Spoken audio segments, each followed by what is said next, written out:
NBA Power Rankings month of December edition. I'm trying to do one of these each and every month of the season. If you want to see where I had these teams ranked in November, go find it on the channel. All right, I did it. It's on there. You want me to do all the fucking work for you? Go and look for it yourself, you lazy bastard. Anyway, breaking these teams down into tiers. I am ranking the teams within the tiers. So this is a 30-to-1 ranking, I guess, essentially. And, there's some stats here and there, but this is mostly just purely vibes, right? This isn't a standings video. I'm not going over the standings. I'm going based off of vibes, where I see these teams.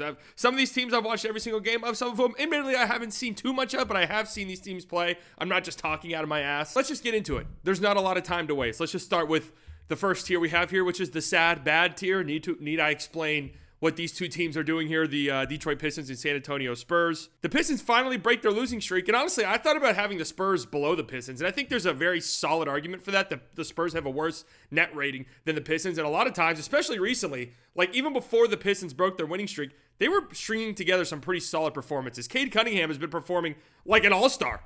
Since his 4-point game against the Bucks on December 16th, 31 points per game, 8 assists per game, 55% shooting, 47% from 3 in 7 games. Like, he's been great lately. They're still an abomination. No two ways around that. The Spurs are also an abomination. They're also terrible. There's a clip of Trey Jones threw a lob to Victor Wembanyama. That's a duo that people have been clamoring to see for the entire season now. Greg Popovich walks on the court and he's like, wait, you two? You two are good together? It's like, oh my God, is it time to have a conversation about Greg Popovich? Like, should he be living in a home somewhere? Either way, the Spurs should be sending gift baskets and flowers to the Pistons for their losing streak, because they would be the talk of the town. If it weren't for the Pistons, everyone would be talking about the Spurs.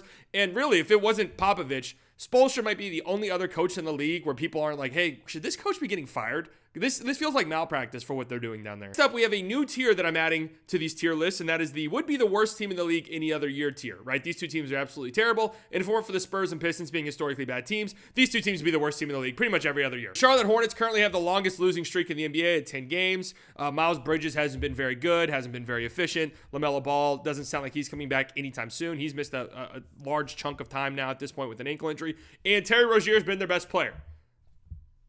Need I say more? Brandon Miller's been pretty good, so you do have that going. And the Wizards are also terrible. It's funny because Kyle Kuzma tweeted about the Detroit Pistons saying no team in the league wants to lose to them. Brother, you've won 5 games. You're also fucking terrible. Next up, we have the fun, bad tier. These are teams that are bad, no two ways around it, but they're kind of fun to watch. And there's some surprising teams in this tier. Like, there are some teams that you wouldn't think you would have saw here before the start of the season. The Portland Trailblazers, I enjoy watching them. I really do. I think they play hard. They're third in turnover percentage defensively. So, they swarm the ball. They generate turnovers. I like that about them. They have a couple of guys I really like watching, like Tamani Kamara is fun to watch. And Scoot Henderson's figuring some stuff out. 2 11-assist games in his last 3 games. How about that? He scored over 20 points in each of his last 2 games. So Scoot Henderson's starting to figure some stuff out. And again, this is a pretty fun team to watch. Anthony Simons, he's been dealing with some injuries, but he's been incredible so far this season. Like, playing at a borderline all-star level. If the Trailblazers were a little bit better, he would have like a legit solid argument. I enjoy watching them. It is what it is. The Atlanta Hawks. It just is what it is at this point. We just have to accept that this is a bad team. They're not a mid team. They're not a playoff hopeful team. This is just a bad team. And once you accept that, you can start to appreciate like some of the stuff Trae Young's doing, borderline having a career season, 28 points per game, 11.2 assists per game. It's just not happening in winning efforts. DeJounte Murray is just an insufferable player to watch, in my opinion. You see the clips of him. He's supposed to be this defensive guy, right? He's a defensive-minded guard. This guy's been one of the most overrated defenders in the league for quite some time now. Okay, he's just a steal. He's like the Hassan Whiteside of guards defensively. He's going to chase steals. Outside of that, it's really, really rough whenever you watch him. Like, he's completely and totally lost off ball, has no idea where he's going, trying to gamble, jump passing lanes. His guy's wide open in the corner for a 3. And this is a stat I just couldn't believe. They have a minus 26.7 net rating in the second half in the month of December. Minus 26.7.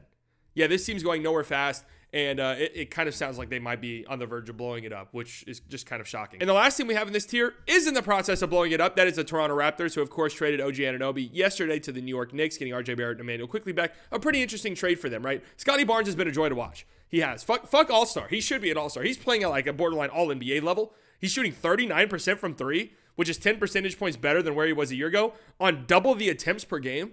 I don't know how sustainable that is over the course of a season, but we're deep enough into the season now where it's not necessarily fluky. Like, there's obviously a clear-cut improvement from the three-point land for Scotty Barnes, which is a big step in his development, and it's why he's playing at the level that he's playing at. He's been absolutely tremendous. Outside of that, though, they're absolutely terrible. They don't shoot threes. They don't get to the free throw line. That is a recipe for disaster in today's NBA. But to be fair, they don't really have the personnel to do it. So it looks like they're taking steps in the right direction. But watching Scotty Barnes has been fun. But they're a bad team. And at least they're taking steps to finally rebuilding. Next up, we have the mid-tier presented by the Chicago Bulls. Now, last time I did this, the Chicago Bulls were not in this tier. But now they do find themselves in this tier because they've been playing a lot better as of lately. But let's start with the Brooklyn Nets. They're 3-8 in their last 11 games. 2 of those wins came against the Detroit Pistons. So really, what is that? 1-8 against actual legitimate basketball teams. Mikal Bridges has crashed back down to earth in like a serious way offensively this season. And I think most people expected that. But what really sucks is his heightened role offensively has led to him declining defensively. I mean, this is a guy who's a defensive player of the year candidate just a few years ago, and now his defense is just nowhere near that level. And it sucks because offensively, he hasn't been that great either. I don't know. This is a weird team. They're good. They're talented. They just don't have the top-end talent that you need in the NBA. I'm interested to see what they do at the deadline. Not a terrible team. Again, roster-wise, they're pretty solid, but it's just a bunch of solid guys in a league where you need all-star, all-NBA level guys. The Warriors, it's time to just call it what it is. I mean, they went 6-7 in the month of December, below 500. I mean, Chris Paul's the second best player on this fucking team. Like, we just need to accept that. Klay Thompson has been terrible. Andrew Wiggins is so up and down, so up and down, so up and down. Once you think he's figured it out, he crashes back down to earth for like a 2-3 game stretch, and then has like a 2-game stretch, and then it's back down to earth for 2 games. And with Draymond being suspended, you could argue like Dario Saric or Brandon Podziemski's been their third best player. I don't know. And now, like, it feels like this is finally starting to weigh pretty heavy on Steph, and he's had some stinkers lately. This is just a mid team. I really struggle to see them pulling it out of the mud. I mean, there are things they can do at the trade deadline, but man, it's kind of sad.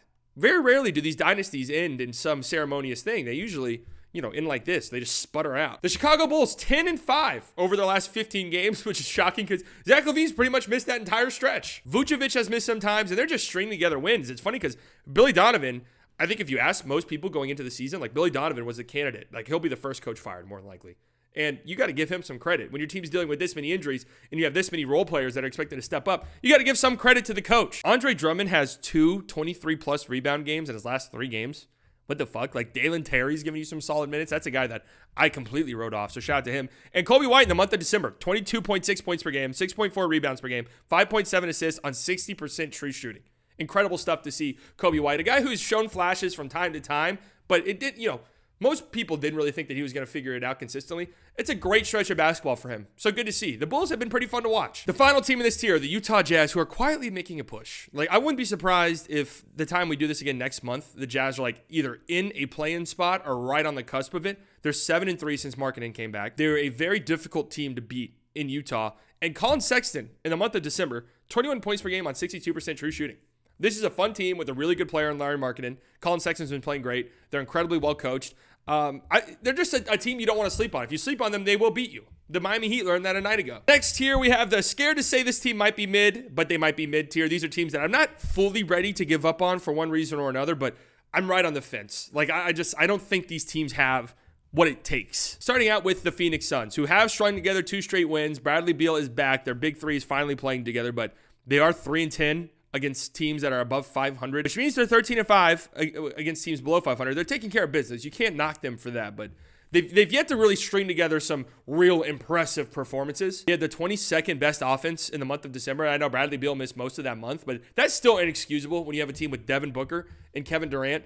I'm not ready to write them off completely yet, right? Because the November edition of this video, I had them as true contenders because they were rattling off wins. I think they're on a 7 or 8 game winning streak, so I don't want to get too reactionary.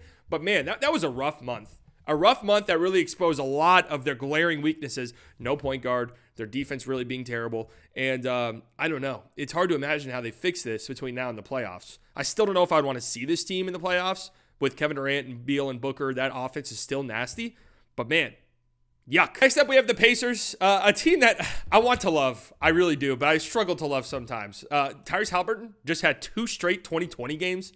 20-point, 20-assist games, 2 straight, with only 2 turnovers combined in those 2 games. Just otherworldly video game level stats from Tyrese Halliburton. But this team is 11-14 in non-in-season tournament games, which is just really weird to me. I don't know if that's just a crazy coincidence. I don't know if they love the courts. Like, they just got up the red, fucking blue, yellow, purple courts. That's what we love. We love that shit. But I think they are who they are, which is a really fun and exciting offense. And if they're clicking offensively, they're going to be really hard to beat. But if, some of their shots aren't falling or Tyrese Halliburton has a bit of an inefficient game, you're probably going to beat them because their defense is that bad. And then you have guys like Bruce Brown, who's missed the last few games with a knee injury, has just not been very good. Like, I was very excited to see what Bruce Brown would look like for this team.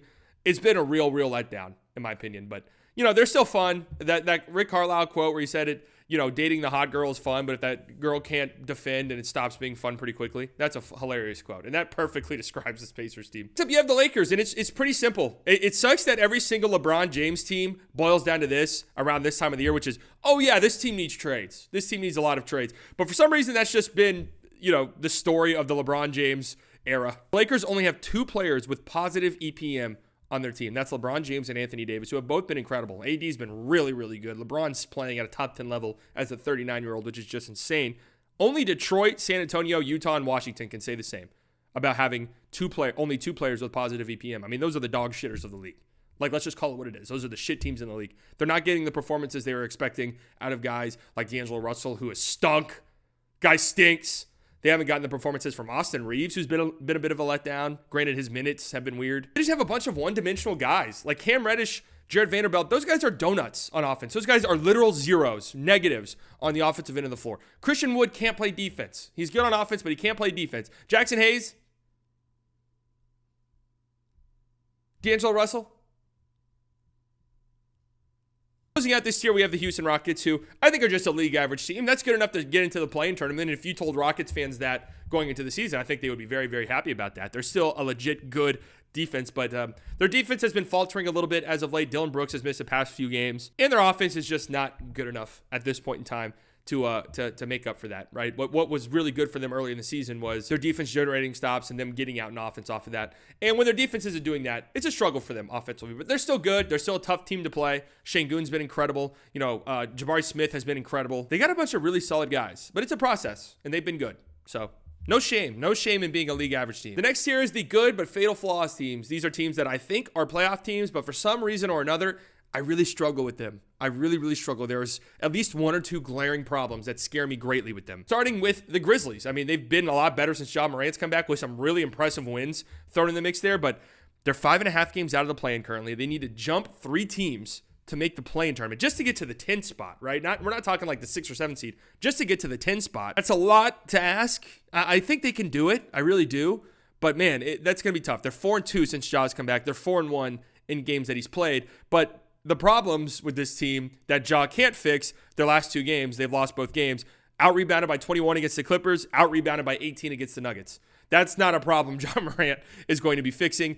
That's something they could trade for maybe around the deadline, but that's a glaring problem. That's going to probably prevent them from sneaking back into the play-in tournament, if I had to guess. Next up is the Cavaliers, dealing with a ton of injuries during the month of December. Darius Garland has missed 7 games. Mobley missed 11. Donovan Mitchell missed 4. And even then, they went 8-5 over the course of the month, which is really solid. Max Strus has had some great performances. Craig Porter Jr. stepped up. Sam Merrill has stepped up. And Jared Allen, in his last 7 games, 20 points per game, 12.5 rebounds, a steal and a block. Playing at that all-star level we saw 2 years ago from Jared Allen. I was ready to write this team off with all these injuries. I thought, oh, shit, Donovan Mitchell maybe gets traded in February. Like, is that the direction this team is headed in? But no, they did a great job. I mean, they pulled it out of the mud in the month of December. So you got to give a lot of credit to them. And they're a team, once they get healthy, that their talent and all of the advanced metrics show that they're a really scary team and a really good team. But for one reason or another, when the playoffs come around, it doesn't feel good. I don't know what it is, but you got to give them props for playing this well despite all of their injuries. Next, we have the New York Knicks, who just made a big trade, trading for OG Anunoby. They need it. They had the worst defense in the NBA over the month of December. And while I do think OG is going to help with that, I'm worried about their big situation. Obviously, Mitchell Robinson is going to miss the remainder of the season. Isaiah Hartenstein has been good. Like, he's been really good filling in for that role, but they are minus 15 with a 126 defensive rating when Hartenstein or Robinson are not on the floor. Now, granted, that's a bit of a weird statistic because, when those guys were both healthy, that means any minutes without them was either garbage time minutes or weird minutes. But they need to address that problem. Like, there's got to be at least 1 or 2 more trades in the pipeline for the Knicks for them this season. They need another big. They need another backup guard. But I'm interested to see what they look like with OG. Brunson's been tremendous. I mean, he's playing at an all-NBA level. I'm interested to see what it looks like. The Pelicans are like the most confusing team in the league to me. I just, on a night-to-night basis, have no clue what to fucking make of them. They have the 4th worst offensive rating in the clutch so far this season, the 6th worst net rating. Really, the Suns are the only like really serious contending team that's worse than them in the clutch. But they had the 4th best defense in December. And when it's clicking, it looks really good, right? It looks really, really good. You're like, okay, here we go. They're back. They're back to being the contending team we thought they would be. But when it's not clicking, it looks terrible.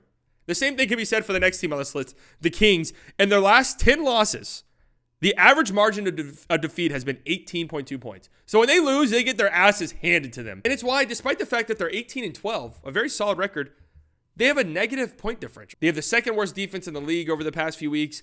And they're not getting the contributions they need outside of guys like Domantas Sabonis and De'Aaron Fox, who are both playing incredibly well so far this season, especially De'Aaron Fox, who's been otherworldly. They haven't gotten consistent performances, right? Keegan Murray can drop 47 points on 12 of 15 from 3 one night, but then in his last 2 games, he's combined for 14 points on a combined 6 of 23 from the field. It needs to be more consistent than that. Malik Monk has been inconsistent. Kevin Huerter, where are you? Harrison Barnes just doesn't have it anymore. The Kings are still a good team. I think they're definitely still a playoff team in the West, but I don't know. It feels like they lack that next step currently, which they could go out and trade for. They got a lot of trade pieces. It'll be interesting to see what they do, but the defense is a problem. Keegan Murray's been tremendous defensively, but they need more guys who play defense. In closing out this tier, we have the Orlando Magic. I just continue to be impressed by them. Their defense is really fucking good. They have 2 guys in Franz Wagner and Paolo Banchero who can go off at any given moment. And while they're shooting, they don't play the math game, right? In today's NBA, they're dead last in both 3-point frequency and 3-point percentage. That's not going to cut it in today's NBA. Like if you want to win at the next level, at a high level, you got to shoot threes and you got to make threes. But they do get to the free throw line at a pretty high clip. There are teams out there like the Grizzlies, for example, who, especially before John Morant came back, don't make threes and also don't get to the free throw line. It's like, okay, you're not going to win a lot of fucking games playing that way. So at least you're getting to the free throw line. And they are plus 10 when Goga Bitadze is on the court with a 109 defensive rating. Plus 10.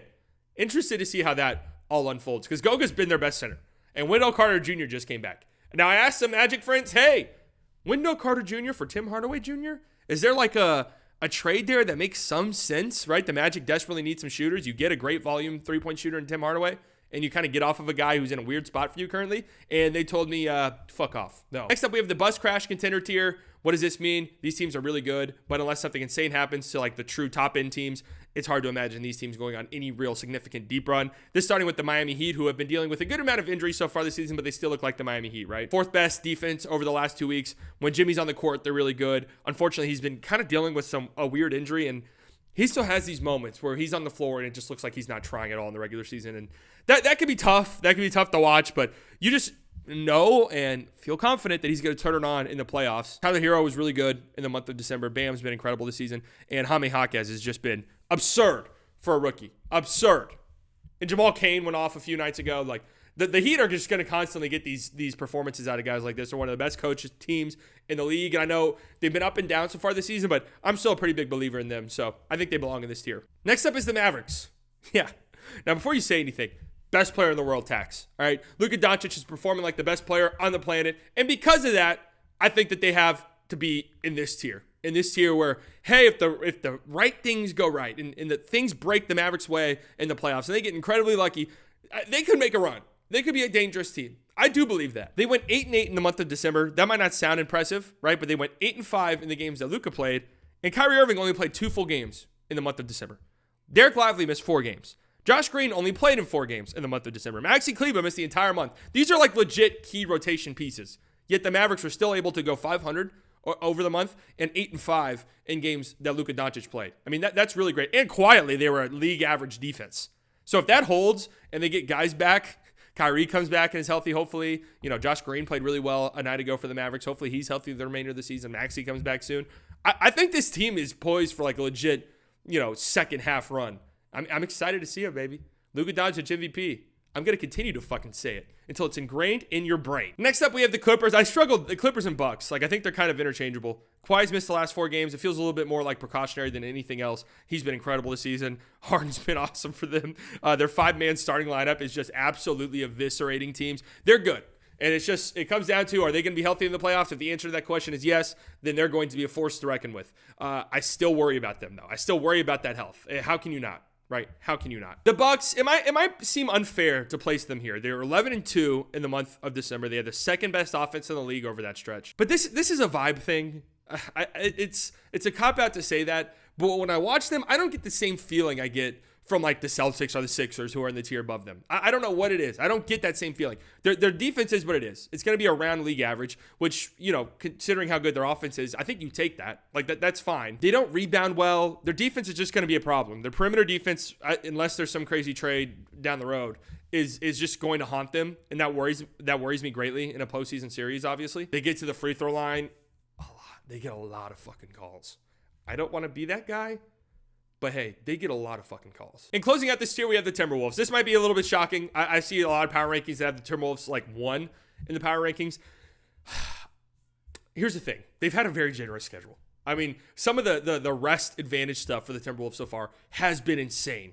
I don't even know how it's possible to have a schedule advantage like that early on in the season. But they've taken care of business. Like, they're great. Don't get me wrong. Their defense is incredible. Anthony Edwards is incredible. Gobert's been incredible. Mike Conley is incredible for them. Jaden McDaniels, would like to see a little bit more. Like, I wouldn't go as far as saying he's been incredible. Naz Reid, I mean, he fucking destroys the Mavericks every single time they play. I don't know what's going on there. But they have the 17th best offense in the NBA. Going back in Cleaning the Glasses database, which goes all the way back to 2003 to 2004, the year that the Detroit Pistons won, obviously, only 2 teams have won an NBA title with an offense outside of the top 10. That being the 2004 Pistons, who were one of the greatest defenses, of the last 20, 30 years, and the 2022 Golden State Warriors, shockingly enough. And the Warriors were the only team that were a below league average offense, and they had Stephen Curry, which the Timberwolves don't have. They're 28th in turnover rate. They turn the ball over a ton. It just worries me in a playoff setting, right? What that's going to look like. Are you going to have a game or two where it's like, holy shit, we just turned the ball over 22 times and now we're down 0-2? What the fuck just happened? That worries me a little bit. And I just think, from what I've seen with my eyeballs, I think that the top team, the teams in the tier above them, are just a little bit more crisp at times. Okay, don't kill me, Timberwolves fans. I still think they're incredible. But right now, I have them right here. And let's get to the true contenders tier. All right, starting off with the Philadelphia 76ers. Here's the reality. When Embiid's on the floor, they're pretty much an unstoppable force. Maxey and Embiid together are plus 14. This 5-man lineup that they've been running since the Harden trade, Maxey, Melton, Tobias Harris, Batum, and Embiid, plus 33. Plus 33 in 467 possessions. Just eviscerating opponents. If you knew nothing about, the NBA before this, if you knew nothing about like Embiid's struggles in the postseason, you would think this team is like an absolute top tier title contender. Of course, we have to see Embiid do it in the playoffs. That's just the reality. He's been otherworldly this season. Looks like he could be on his way to yet another scoring title and another MVP, even though it seemed impossible for him to do that heading into the season with the narrative surrounding him. But we got to see it in the playoffs. I mean, they're killing teams right now. And what's scary is they can still make a pretty sizable move. Like, they have the pieces. Interested to see how this all plays out. I got the Nuggets here at 3. They're starting 5, plus 17 net rating, killing teams. And even though it feels like kind of just okay start for the Nuggets, they're still hovering around top 10 in both offense and defense. It feels like they figured stuff out, right? We've seen the top end contending teams that are, have won championships and coming off of championships where they have figured it out. They know when they need to turn it on. They know when they have to turn it on, and they just kind of cruise until those points. That kind of feels like where the Nuggets are at currently, where they're just kind of cruising through things currently. When they have to turn it on, they'll turn it on, and you can just see it when they turn it on that, oh yeah, they're going to be incredible yet again come the postseason. I do have the Thunder at 2. I don't know. They're really fucking good. They've been incredible lately. They've strung together some really, really impressive wins. That's the thing too. It's not like they're, beating up on some of the bottom feeder teams. They have strung together some legit impressive performances against good teams. They're plus 12 when their big threes on the floor together, SGA, J-Dub, and Chet. I mean, SGA's, he's unbelievable. Top 3 MVP candidate right now, if I had to guess. Chet is probably going to be Rookie of the Year, could even be an All-Star year 1. Probably will finish 2nd or 3rd in defensive player of the year voting. I worry about their rebounding. They're a bottom 2 rebounding team. I would say maybe like the Wizards are the only team in the league that rebounds worse than them. But they're the best half-court offense in the league and a top 3 half-court defense. I mean, that's winning. That is a winning formula whenever April, May, and June roll around. And I think just what we see, and we already know that this team has a treasure chest of trade assets. This team could make. Why can't this team make a run to the finals this year? I don't understand why they couldn't. Because of inexperience, it's very rare for a young team like this to do it on their first go around. So I can understand. But seriously though, like, what is preventing this team from making a serious deep run? And then you have the Celtics. I thought about putting them in their own tier. Okay. I think it would be an absolute failure if they don't win the finals this year. That's hard to say because winning is really, really difficult. And it's hard to well, if you made it to the finals and lost in 6, is it really a failure of a year? Yeah. I mean, if they don't make the finals, that's a huge fuck up. This team is incredible. And the thing about them that just doesn't make sense. People shit on them for the 3-point shooting. I don't think it's a problem at all. They play a math game. They lead the league in 3-point frequency. They're 7th in 3-point shooting. And when they're knocking down threes, you're not beating them. It's that simple. There's nothing you can do. They will out-talent you. They beat you in the math game. And then on top of that, they have a great defense. I mean, what are you going to do? They're unstoppable. They just are. I would be absolutely shocked if this team does not win the NBA Finals this year. Absolutely shocked, unless some crazy injuries happen, which is possible. They have KP on their team who's hurt all the time. So anyways, those are my power rankings. Let me know what you guys think down below. What do you agree with? What do you disagree with? A new year is upon us, 2024. What are some of my New Year's resolutions? Keep being me.